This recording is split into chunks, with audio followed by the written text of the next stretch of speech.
if your adversary touches anything in your supply chain before the delivery, they own that equipment. And so if you think about it too, there's no amount of cybersecurity methodology that you can do after the fact that really changes that. And this is typically missed because, for the same reason that most organizations miss these things, is that they're looking for threats they already knew about.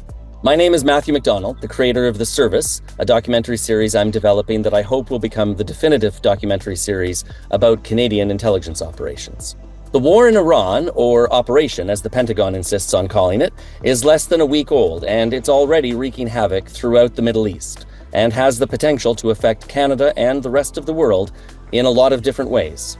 And one of those ways is cyber attacks. At the start of the war, the Canadian Centre for Cybersecurity issued a bulletin stating that in response to US and Israeli attacks, and given Canada's rhetorical, if not military support for the operation, Iran will, quote, very likely use its cyber program to respond, which it says could include cyber attacks on critical infrastructure, including in Canada, and the targeting of public officials through electronic means. It may also include disinformation campaigns by its proxies. This raises a lot of questions about what the stakes for Canada actually are in this conflict. My guest today, Andrew Amaro, is a cybersecurity expert who served for over a decade at the Canadian Security Intelligence Service as a clandestine physical and cybersecurity specialist and technical operations manager, which is to say that he specialized in the technical aspects of exactly how agencies like CSIS actually collect information and counter adversaries in the digital domain. An engineer by training, today, Andrew is the founder and chief holistic security officer at KLAVAN Security, which focuses exclusively on protecting Canada's tech startups and innovators.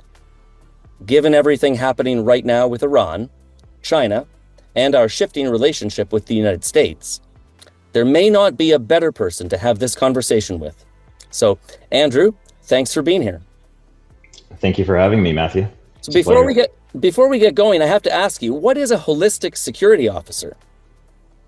A holistic security officer. So for one, it's a title that I'm very fond of. One, because it generates that question, and two, it kind of helps me promote individuals and organizations eating their cybersecurity vegetables.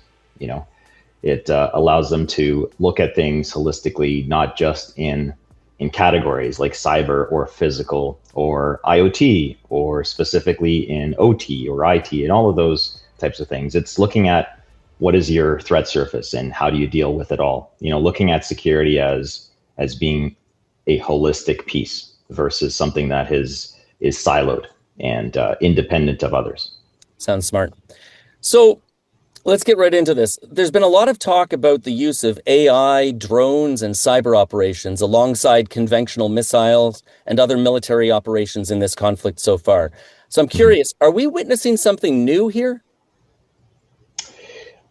We are, unfortunately, it's not new. I would say that we've just finally have a conflict that is dramatic enough, and most people are being able to see this happening in real time. And so it's becoming kind of a bit more, I guess in context, it's more of a day-to-day and something that people are able to see with their own eyes. Media is talking about it. They're bringing up the word cyber. They're bringing up the word drones all together. In the past, it hasn't been that way. For example, we had Russia and Ukraine situation before any sort of machine or tank crossed the border in 2022. You had Russian hackers inside the Ukrainian power grids. The government systems were essentially peppered with hackers. The Russians killed the parts of the power grid back in 2015, and then again in 2016, and the bombs came after the hacking. And so this is kind of what the sequence is now, and it's something that is going to become more and more common, or more and more obvious.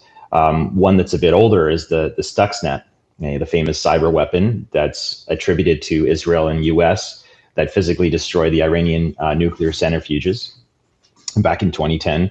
So it was no soldiers, no missiles, just a piece of code really caused physical destruction inside a sovereign nation's most protected facility.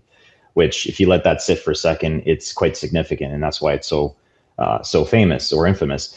So when people act like cyber warfare is something that we are just figuring out, unfortunately, it's been around for a long time.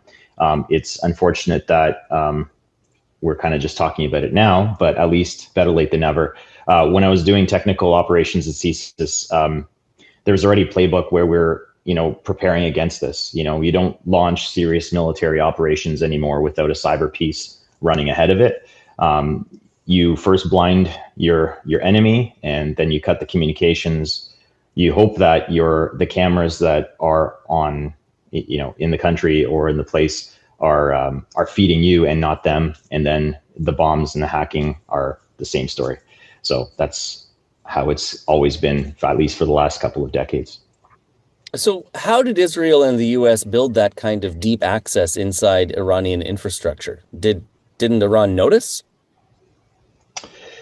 To be honest, it's a very good question. So this type of access is something that requires a lot of patience and takes many, many years and a lot of preparation. And it's not something that you decide in weeks that, tomorrow or, last Saturday, we're going to do this next Sunday type of thing. Iranian infrastructure, just like countries in the Middle East that have sanctions on them and so on, traffic cameras, broadcast systems, and government networks, certainly have been running equipment with vulnerabilities in them, baked in the hardware and the firmware level. And this is something before, when they get the box and they plug it in, the vulnerability is already there. This comes down to the compromised supply chains and equipment that's bought on gray markets because of the sanctions. And at CSIS, we call this pre-positioned access. So you get in quietly and then you just wait. And we've seen this with Israel, where they had the Lebanon pager attack in September 2024. This one is a real world example of what this type of attack is. We've seen other types of things that involve IT equipment and so on. But this one here is where thousands of Hezbollah pagers exploded simultaneously. You could say that they weren't hacked, but they were physically detonated. The explosives were embedded into the e-pagers during manufacturing. And before these devices ever reached their hands, they were 100% compromised. So Israel kind of turned their whole communication networks into a weapon. And no one really saw this coming because the devices looked completely legit. They got it from a source they trusted, and until they weren't. The lesson here is that, for one, Israel is operationally brilliant when it came to that. Of course, it is something that if your adversary touches anything in your supply chain before the delivery, they own that equipment. And so if you think about it too, there's no amount of cybersecurity methodology that you can do after the fact that really changes that. And this is typically missed because, for the same reason that most organizations miss these things, is that they're looking for threats they already knew about. They're not being proactive. They're not putting themselves in the attacker's shoes, if you want to call it that. And the security services were really focused on human threats, spies, dissidents, and nobody was really checking whether the traffic camera's firmware had been quietly modified 2 years ago. And this is something I see. It's something that's ingrained from the Cold War era, where some intelligence services have adapted and modified their way of doing things. But a lot of them still have that it's humans we're after, it's the traditional spy craft that we're after, and they kind of forget about the digital world. And going back to the holistic of it, we have to consider everything. This makes me wonder about Chinese influence, in a sense, in Canada. There's been a lot of discussion about the security implications, for example, of Chinese electric vehicles in Canada, and ongoing concern about Chinese foreign interference in Canada, technology. Could Canada be compromised in any way, like Iran might have been, through Chinese or other foreign technology? Is it already? Yeah, I think, in my opinion, it's a definite yes. And to be honest, this gets kind of danced around a little too much. But before we talk about the technology, let's talk about and understand why foreign governments want these hooks inside Canada in the first place. And it's not just because they're curious and they want to have access to support us and troubleshoot our equipment. It's when China embeds itself into the Canadian infrastructure, our networks, our supply chains, they're building leverage, and that's what these governments are doing. So the ability to say that at any moment of their choosing, during a trade dispute or a military escalation, they can just turn things off. So the access itself is a bargaining chip. It's insurance, and it completely changes how you have to think about the threat. And Canadians don't really have to take my word for it. And I can give you an example. Let's look at our good old Nortel, right? One of the greatest technology companies in the world, a genuine Canadian crown jewel, if you want to call it that. Chinese-sponsored hackers were inside those networks for years, stealing R&D, business plans, technical documents. When they disassembled the place, they found all kinds of bugs, cameras, microphones, everything. And before anyone really understood what was going on, the IP was completely gone. Nortel was gone shortly after. And we didn't just lose a company, we lost decades of Canadian innovation. And we still haven't had a national reckoning that deserved. So now we're entering or entertaining the Chinese EV deals. Okay, so the electric vehicle deals. And I'm not against trade. I'm definitely for it. I'm also not against EVs. I still like the Cybertruck. It looks amazing, even though everyone disagrees with me. But the modern electric vehicle is really a rolling computer. So you have cameras, GPS, sensors, software that updates over the air. If that vehicle is built by a company with deep ties to the Chinese state, you potentially have millions of connected data collection points just driving around Canadian cities. And then that has to be part of the negotiation. And I don't think it has been. I haven't heard it being, and that's unfortunate. And I'm sure people will bring up the example of how we pushed back on the Huawei 5G, and that was right to do. But that was one company and one rollout. You have Chinese manufactured cameras already on Canadian government buildings, networking equipment that's already running in our cities and transit systems. Hardware is, from my experience, is the hardest threat to defend against. You can patch the software. Firmware is a bit harder, but the chip that's sitting inside the equipment is, and the network for 5 or 6 years is really hard to audit. So Canada hasn't really done that audit comprehensively to see the example, to deal with the threats that come from the supply chain. And we as a nation need to be a lot more disciplined about who we do business with. And before we sign those contracts, we should leverage the knowledge and the experience of the organizations that are in national security. I want to keep talking about the tech aspect of being compromised through different technologies, but you mentioned Nortel's offices having a lot of recording devices and bugs that they only discovered years later. And I'm just curious, is there a reason why they wouldn't have been aware of them to begin with, or wouldn't have taken measures to try to remove them? Yeah, I mean, it's just more of like no one would actually believe that someone would go to that extent to gather information off of their little Canadian company. I see. So nobody's really worried of, people think of that happening in movies or happening in Hollywood flicks where, some some spy is going to install a camera. No one's really considering that as being an issue. So maybe they saw them, maybe they didn't, maybe it was something they didn't even think about.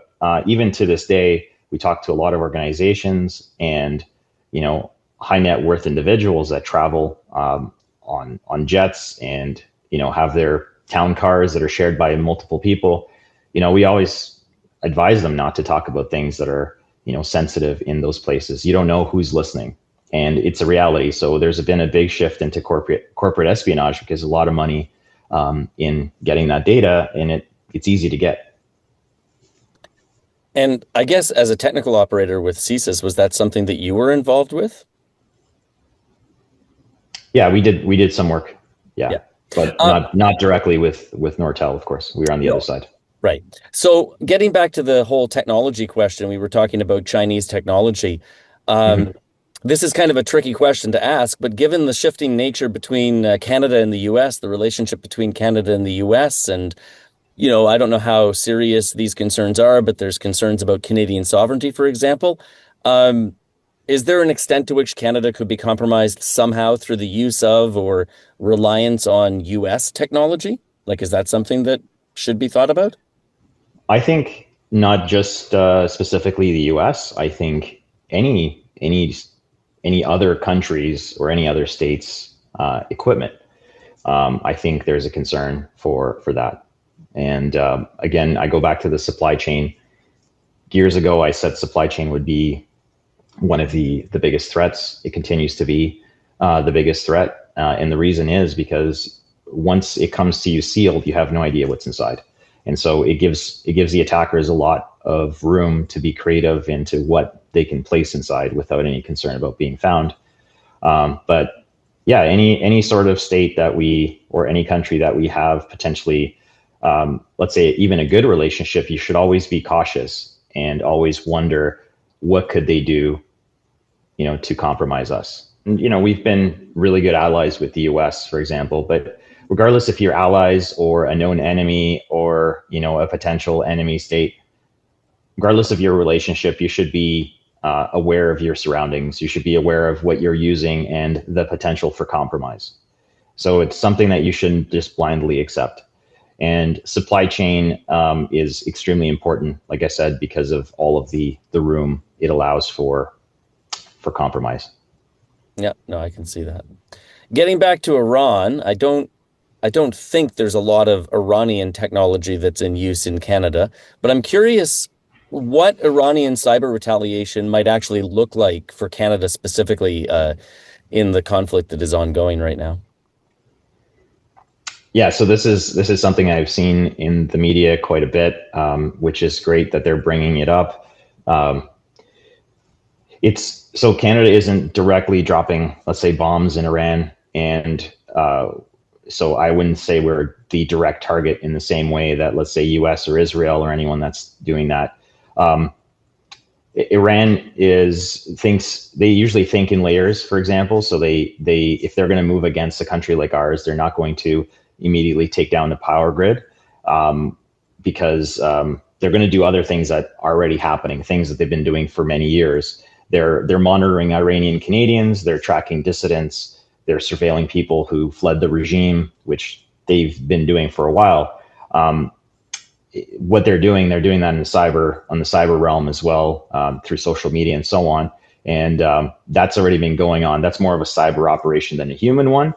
That might escalate the pressure that they have and the leverage that they already have on those dissidents. They might start cranking those pieces or that lever. What escalates from there is pre-positioning, right? So they might want to quietly get into the Canadian critical infrastructure. So they might, things that have been already mapped, they might say, oh, these are areas where we can progress to the pre-positioning place, similar to cyber ransomware attacks. They won't, break into anything specifically, but they'll map it, understand it, and, plant access for later, which many states, enemy states are doing. They then will, do things like China's doing right now, and they will try to stay inside our financial systems and energy grid and try to create a pressure valve for that leverage that we talked about before. And a lot of this is super powerful because they are technically starting a cyber warfare without people noticing, because there aren't soldiers, there aren't, an actual signal of war. I like to think of it as, someone copying the key to your house before a robbery, except they may never rob you. And sometimes just knowing that they have a key is the whole point. And by the time there is an actual visible incident, the groundwork has been laid for years. And really the quiet phase is the one we should be focused on right now. So I know right now Canada is not participating in this operation militarily, but recently Prime Minister Carney mentioned that he can't rule that out. Is there is there a world in which you can see Iranian cyber operations somehow trying to dissuade Canada or, otherwise, prevent Canada from becoming involved militarily? I would say that there's definitely room for influence, to have more influence in things. So if they have, place those pieces of pre-positioning into our government and so on, there's a potential that they might call upon certain people to try to influence our decision going in terms of if it really were a direct, let's say, decision between attacks to the power grid. If you get involved in this war, we'll attack your power grid, that type of thing, which that conversation hasn't come up. So I don't see that angle working. I would say more on the government, the foreign interference side would be more something that they would potentially do to try to influence that. Aside from that, if they do the attacks and things like that, I don't think it would change our mind in getting involved. Perhaps it would, force us to be more involved in the war. So I think they're going to be pretty cautious in doing that. Getting back to the situation on the ground in the Middle East right now, on Monday, March 2nd, Amazon Web Services reported that 2 of its data centers in the United Arab Emirates and apparently also a facility in Bahrain were damaged by drone strikes.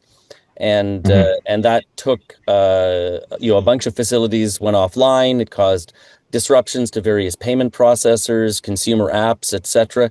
So I'm wondering if that should change how Canada thinks about its own infrastructure in this situation or in any other scenario. Do you have any thoughts on that? Yeah, absolutely. I mean, this is, putting all your eggs in one basket kind of thing, where your infrastructure is all hosted. Everyone says it's in the cloud. Well, the cloud exists in a data center in one specific location. The redundancy of those types of services, why many organizations went to the so-called cloud, is that those data centers are then connected, providing reliability and redundancy. But if you have a lot of and this might go back to the sovereignty of our data and our equipment, is if you have everything being connected or powered by one single data center or powered by a data center that is owned by, let's say, that state country, if that goes out, then it cascades everything else that's behind it. So I wonder, for example, if a physical attack on a few buildings or the cutoff of services to AWS in the US, for example, banks, hospitals, government services in Canada, what would happen? We have everyone's information, the government of Canada, all of that is running through, let's say, American infrastructure, or it goes through Ireland or other places. So this kind of brings up the question is, again, should we create things that are on our soil that we're able to fall back onto if something happens? And it doesn't have to be as negative as like an aggression on the military from another country, but it could be something like where cables are severed across the ocean floor, and what happens to that. So it's one of those things where this kind of highlights a lot of the dependency of these huge data centers, which are essentially buildings that are then powered by the local grid, which are then powered by other infrastructure. And if that goes away, how are you protected? And this kind of, we could talk about smaller scale, is when you're running a small organization, you have like your business continuity plan and your incident response plan. So as a government, what's our business continuity plan? What's our, incident response plan when it comes to these large data centers that essentially power, 90% of our data that crosses the country? So it's quite interesting that this happened, and we saw it in real life happening in the UAE as it cascaded across, and there's huge damage to everyone. So are you telling me that most Canadian government data is actually being stored or managed by American tech companies? 100%. I mean, it's AWS, Microsoft is king here. So there's recently, and I forget the article, but there was a large amount of money that I think Microsoft offered the Canadian government, saying that they were going to do a sovereign data center in Canada. I forget the details right now, but it's essentially to address that. The concern the concern with it is that it's still owned by another country. The country still has veto over everything that happens with that. So if it doesn't matter if it's geographically here, they could still cut off, the main source of information. So again, what happens if that happens? Should we have a data center that backs up all of our services in Canada controlled by a Canadian organization? Yes. Why? Because what if, we get cut off? Are we going to be at the disposal of any other state that controls that? Perhaps. Yeah, I mean, it seems like a no-brainer to me. There was a problem like this in Venezuela a long time ago. I think as a result of sanctions, the subscribers to the Adobe Creative Suite, I work in the film and television industry, they could no longer access their software because Adobe was legally forbidden from selling into that country. And of course, you had a lot of businesses relying on that software, but they didn't own it, they didn't control it. So how exposed is Canada to these kinds of threats right now because of this technological situation, I guess? I mean, Canada isn't the only one. I mean, we've created a global network, where we wanted to interconnect everyone. And so many companies have, for tax purposes and so on, have also diversified. They've gone over. Ireland is a mecca for great, for cheap electricity and great data centers and tax. I wouldn't say tax loopholes, but their taxes are extremely low. So a lot of organizations have gone to Ireland and, established there, and then they serve the entire globe. There's stories that, let's say, Meta is now putting a $10 billion ring around the earth for their communication. What they're doing is they're detaching themselves from any sort of government or country type of law, and they can control anything that goes through those pipes. So we're already seeing, even in the private industry, companies doing that. They're detaching themselves from the dependency of others. And we as Canadians, are quite dependent on the US because of, our proximity to the border and the fact that their services typically come up to us and they sell it to us as, as an auxiliary service. So we are very dependent on them. We're also very dependent on European services as well. So I think that the shift would have to be that everyone would start looking at, bringing things in-house, not cutting off the global connection, but thinking about that redundancy and that backup plan. What if the power goes out? Kind of like if you have your home, you might want a generator, for example, if you have storms constantly. And what that generator does, it allows you to continue your life inside your home without that global energy source coming in. So I think Europe's been talking about this on the military side as well as in other services. Canada should definitely consider that too, as having something that's redundant and allows them to, get over many incidents that might happen. Yeah. So who or what organizations in Canada are most at risk right now and maybe being overlooked? I would say that the ones that are, this is one thing that I'm quite, I guess, concerned with. And the reason why I have KLAVAN Security is that we're talking about government, we're talking about critical infrastructure, and a lot of the times we don't really talk about innovation. We don't talk about smaller organizations that are startups and scale ups and things. And to be honest, might sound funny. It's like, oh, I don't think they're at risk. Bit of counterintuitive, I guess. But it is. So these smaller organizations don't have the resources, but they have the new ideas. They are kind of, they're kind of like the starting or the seed for Nortel back in the day, right? So the potential of its growth and how much it can bring economically to the country and the development and so on is something that is extremely valuable. So I would say the biggest ones that are at risk and have zero protection and zero resources are small startups of 1 to 2 to 5 people. They're coming up with some really cool ideas in AI, really cool in quantum, and in biomechanics and all that good stuff. Last year, there was a massive list of, they call it critical technology that should be protected. And that was sent out to the public, and it was also shared with a lot of the universities. Universities are another target, extremely common target, easy target to get as much information as you want from researchers and spend $0 on it. Obviously, this has an impact on the taxpayers. It has an impact on the community of researchers and of entrepreneurs if the data and the research is constantly being taken away for free. So I would say the biggest piece is startups and scale ups. Another thing is right now Canada is in a massive transition. I would say there's several one actually. We have a new government. We have an issue with our relationship with the U.S.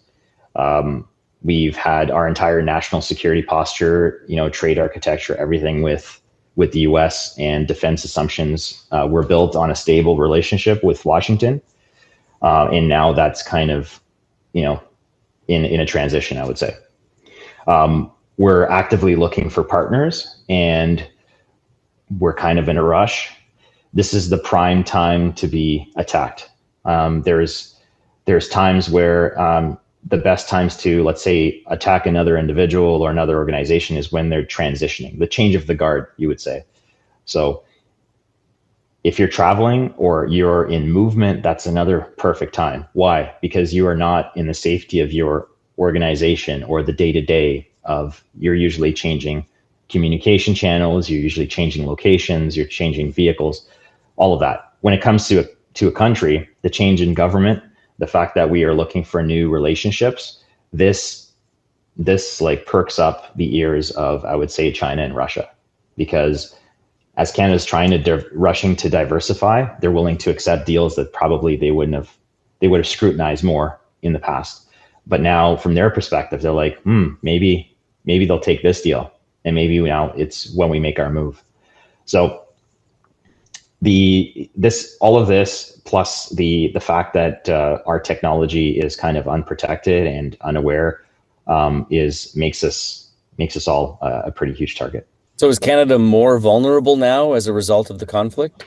It's a mix. It's not because of the conflict itself. I would say that it's yet another layer of threat, I would say, because of other things. So the new government, the issue, our ongoing relationship and discussions with the U.S. Are looking for new, let's say, partnerships. All of that makes us vulnerable. In addition to the fact that we have we have the new war, and that going on makes us even more vulnerable to that. So there's many things at play here, but it's not a direct consequence of the war that we're this vulnerable. Well, you've given us a lot to think about, Andrew. Thank you so much. Is there anything that you haven't discussed that you really think people need to know about? I'd say that a lot of this might sound like Canada's not is at a dead end or something like that, but I just want Canadians to appreciate that we have lots to be proud of. We have a lot of excellent talent, excellent people. And we just need to be able to be aware that those things are valuable to others as well. And we should be willing to defend against those threats. All right. Well, thank you very much for taking the time to speak with me today, Andrew. It's been very insightful. Thank you. Thank you for having me. Thank you.